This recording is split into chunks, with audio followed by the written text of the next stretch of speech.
Mesdames et messieurs, chers amis,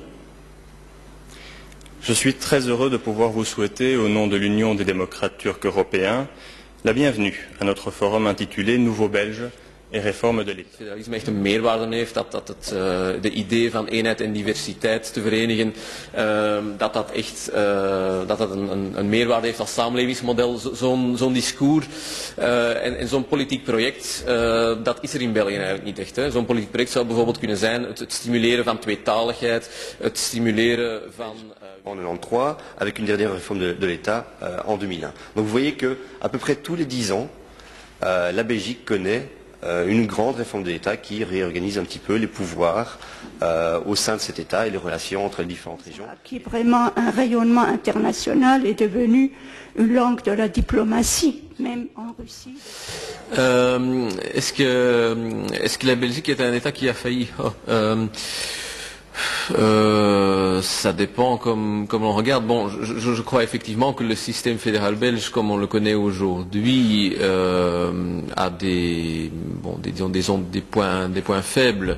Un des points faibles, je crois personnellement, et le dernier point dont j'ai parlé dans l'exposé. Sinon, ça va pas être facile. Et je vais terminer par quelque chose qui n'est peut-être pas un bon souvenir pour tout le monde, mais quand le Premier ministre belge entonne la Marseillaise, c'est un dégât incommensurable. Je veux dire, après...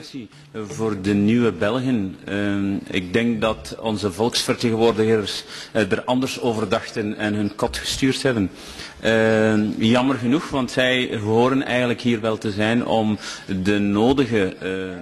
punten te nemen. Dus ik vertrek vanuit het idee van, kijk, die organisaties, want heel veel organisaties die we vandaag kennen, zijn eigenlijk opgestart volgens een bepaalde ideologie, volgens een bepaald idee. Bijvoorbeeld, ik ben zelf ook van Nigeriaans afkomst.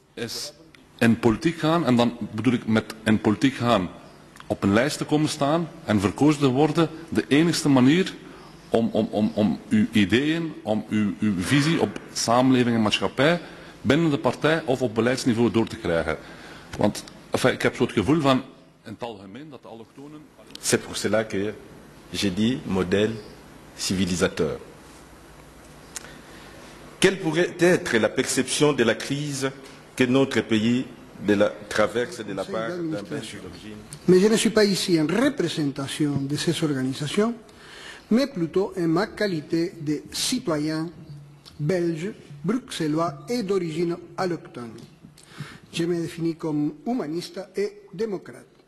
Et c'est des concepts... Je représente un certain nombre d'associations qui adoptent une position et qui expriment un point de vue, un sentiment, au moment où on parlait de quelque chose de très fort qui s'organisait s'agissant de penser l'avenir de ce pays. Je parle ici au nom de l'UETD.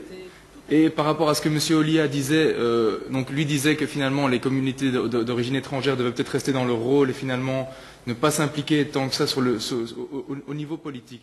Donc c'est quelque chose de très différent. Des personnalités politiques belges, d'origine turque, d'origine subsaharienne, d'origine maghrébine, d'origine latino-américaine ou que sais-je encore, dans les partis politiques. Et donc pourquoi qui pourrait être plus efficace encore? C'est à tous les intervenants.